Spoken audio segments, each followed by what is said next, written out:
আসসালামু আলাইকুম। আপনারা দেখতে পাচ্ছেন আমরা এখান থেকে কোয়াইট অর্থাৎ ভবনের ভাঙা ইটগুলোকে একত্রিত করতেছি এবং ড্রামটাকে উঠাইতেছি। তো এখানে আমাদের শুধু বেকু দিয়ে সবসময় যে কাজ করা যায় না, এটা হচ্ছে তার জীবন্ত প্রমাণ। আসলে এই ভিডিওটার উদ্দেশ্যে আপনাদেরকে বলতে চাই যে মানব রচিত যেসব কর্মযজ্ঞ, সেটা আপনি চাইলেই কখনো মেশিন দিয়ে পরিপূর্ণভাবে করতে পারবেন না।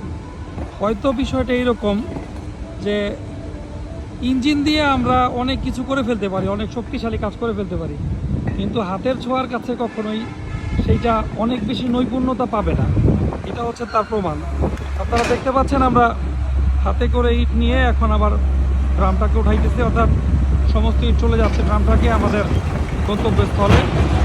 আলহামদুলিল্লাহ আমাদের কাজ অনেক সুন্দর হচ্ছে। এই পর্যন্তই। আমি আলমগীর মোল্লা। আসসালামু আলাইকুম।